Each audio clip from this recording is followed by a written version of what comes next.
Good evening.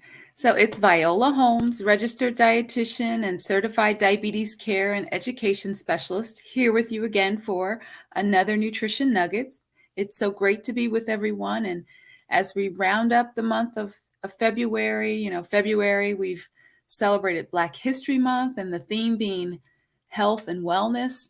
And February is also Heart Month. So we think about heart health. So I want to spend my time tonight talking about sodium. And perhaps I've talked about it in the past, but it's something I really want to focus on in hypertension because African Americans are more likely to develop hypertension. In fact, the statistic is that 41% of Black Americans have hypertension and 27% of white Americans. So there's a huge disparity there in hypertension in African Americans. And our children are more likely to develop hypertension at an earlier age. I know when I've spent time working with pediatric populations on special projects, the number of children, African American children who are on hypertension, cholesterol, and even medications for diabetes, it's really alarming. And these statistics are not getting better, they're getting worse. So I really would encourage everyone to pay attention to their blood pressure and to take some of the tips to heart, really things that you can do to prevent developing hypertension and to control or manage it if you already have it. One of the things that we find with African Americans is we are more sensitive to salt. That's a part of the genetics. So being more sensitive to salt, it means it increases the chance of developing hypertension. And we also know about health inequities and the stressors from the Black experience. This also increases our risk of developing hypertension. There are many social and economic factors that influence hypertension, our blood pressure levels. Weight also impacts blood pressure. Smoking is also a risk factor for high blood pressure. And our diets that are high in fat and high in salt, along with inactivity. So there's some things that we may not be able to change, but there are things that we can change, like activity level and what we eat. So I want to dispel some of the myths around salt and high blood pressure with you for a few minutes tonight. So one of the myths, or one of the things I often get is, well, I usually don't put salt on my food, so I don't eat too much sodium, Viola. So eating salt or adding salt to your food, that's awesome. I'm glad, if you're one of those people say that I don't add salt to my food, so I'm not eating too much sodium. But 75% of the salt that most people intake from their diet is from processed foods. So it's not that people are heavy on the salt shaker. Perhaps some people are, and that even compounds the issue. But it's really all of the processed foods that we're eating. And these processed foods not only impact blood pressure levels, but they also have impact cholesterol levels and even a risk of diabetes. So when you can decrease processed foods, you're going to really, it's a huge step to improving overall health.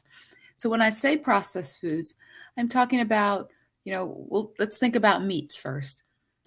So we have, our whole meats, the whole chicken that you can fix, the whole fish, the whole beef, cuts of meat. But the processed foods are things like sandwich meats, right? They have a lot of sodium. Even if you get the lower sodium turkeys and things like that, they can still really add up. So, be careful with how many times a week you may have some of those processed sandwich meats. Other processed meats are, the hot dogs and the bolognas, bacon, sausage, any type of meat that it's from its kind of, most whole and natural form and it's made into something else, it tends to have a lot of sodium in it. So think about the types of meats that you're consuming or reducing those canned and heavily processed sandwich type meats and hot dogs and things. That's a big step. Also, dairy products. So if you're having cheeses, and meat and cheese, they're high in fat, but also it's the sodium part. And people don't realize that sometimes. So if you're having a lot of meat and cheese sandwiches, you're doubling the sodium. Even your milks and things like that. So all dairy pretty much is going to be high in sodium. Even things like breads that we eat, commercially baked breads and products, there's just quite a bit of sodium in our food supply. So it's not to say not to have it, but be aware. So the next time you're in your kitchen or you're grocery shopping, just start flipping over and looking at some of those labels and look to see how many milligrams of sodium are in some of the foods that you're eating. And you might be surprised. We say for health, a typical American diet, we don't want any more than 2,300 milligrams of sodium per day. So that's about, maybe 600 milligrams, 6 to 800 milligrams of sodium per meal, let's say. But people are having snacks in between as well. So so if you think about, okay, 600 milligrams for meals, and it gives me some wiggle room to have some for snacks. If you're eating a lot of processed items, you're going to see that it adds up pretty quickly. Even again, healthy things that are canned, some of the light soups. If you're going to have a canned soup, and this time of year, it's definitely soup time of year, definitely you want to try to have a lighter version.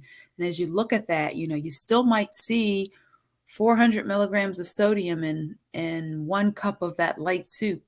And that whole can may have 2 servings or 2 cups in it. So you're going to get like 800 milligrams from it. And that's the light version. And some of the regular ones, it's almost 1,000 milligrams of sodium per serving. Other processed things, even like cereals, if you're eating, breakfast cereals and things like that, they have sodium. Canned vegetables. And so, a thing to do for those is to rinse and drain them or buy the no added salt kinds if you'd like. But if it's not a whole food, whole fruits, whole vegetables, or frozen, without any salt on them, or those whole meats, then you are getting some salt from those processed foods. Okay, so first myth, just because you don't add salt to your food, you're not getting any sodium in your diet. Not true. You are from by way of processed foods. Another one I hear is, well, I'm using sea salt now, and sea salt has less sodium. That's also not correct. The idea behind sea salt, because it's larger grains, is that perhaps you're not going to use as much, so maybe you're not going to have as much sodium.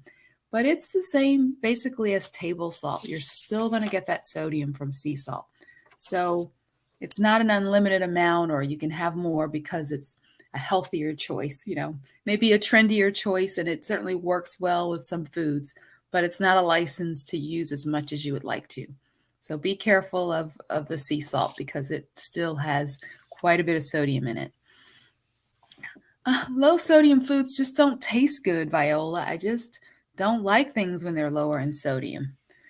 So this is where you have to be creative. We're all accustomed to foods that taste a certain way, or we're conditioned to like certain tastes. So you have to give it a chance, and be creative and try other seasonings or try foods that are prepared a different way.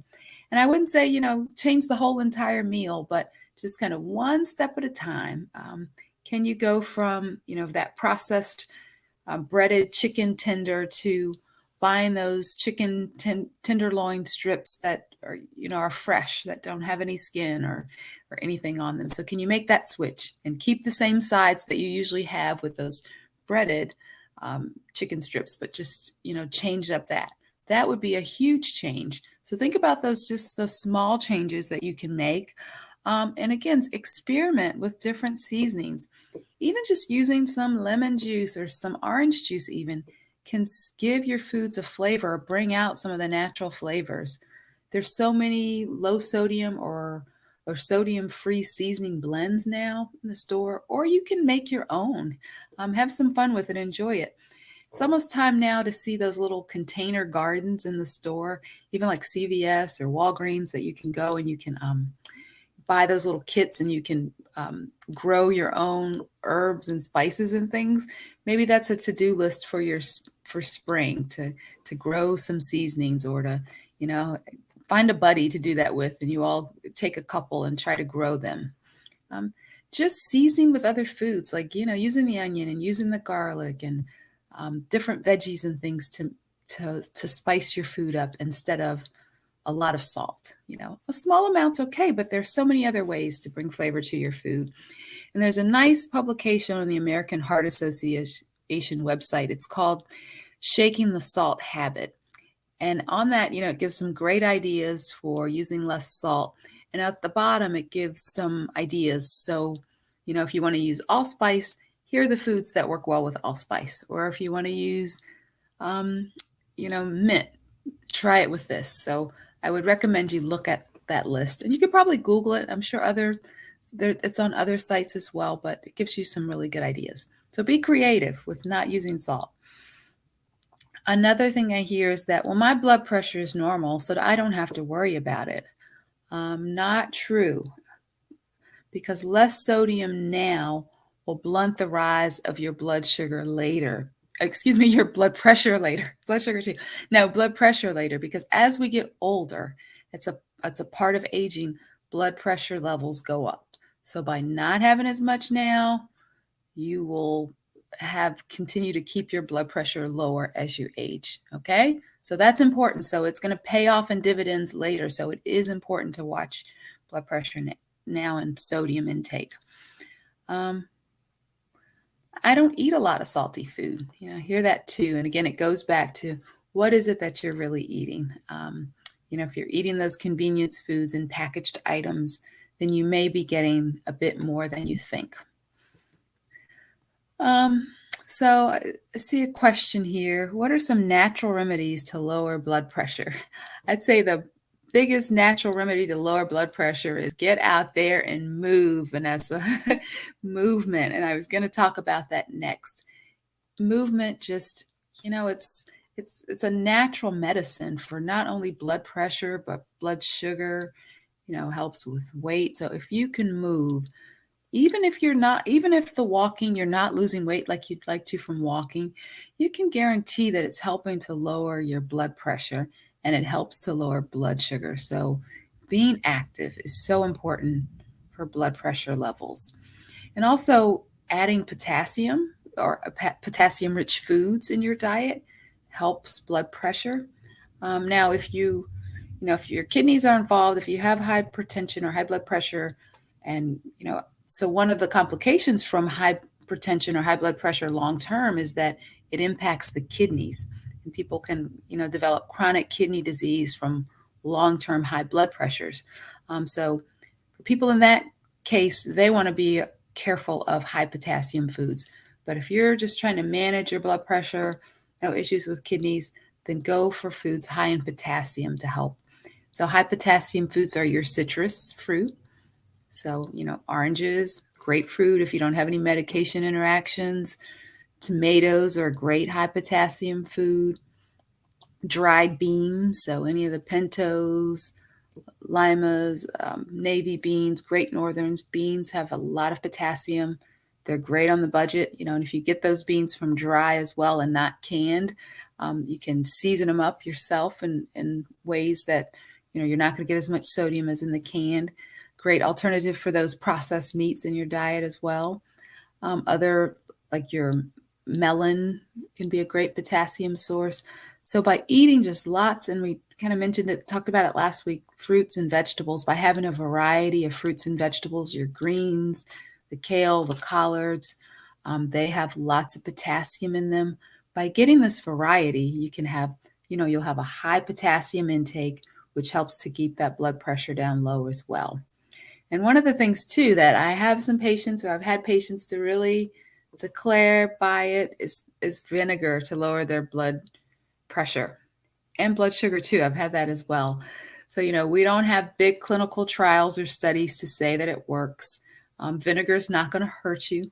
So people enjoy having a tablespoon of vinegar. I'm not going to stop you, because it does have, it does have some good properties. But again, not saying that you can take vinegar and not take the hypertension or high blood pressure medication that your doctor has prescribed. But, and think about it, if your blood pressure is high, you don't want to prolong taking that medication, because high blood pressure, as I mentioned, risk complications to your kidneys as well as stroke.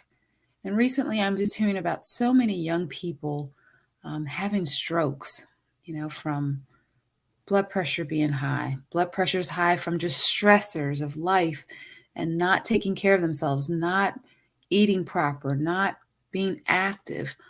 So we really want to, prevent heart disease, stroke, issues with kidneys. And we can do this by watching the sodium in the diet.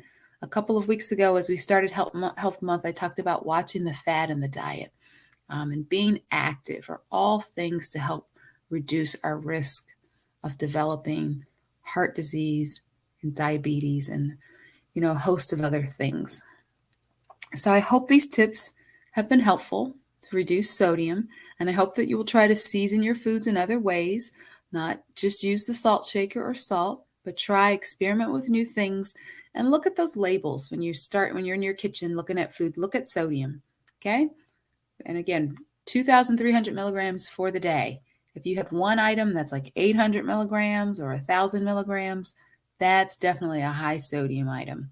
So perhaps in upcoming weeks, I'll pull up a food label and we'll go through some food labels and talk about all the pieces to help you make some better choices and better decisions.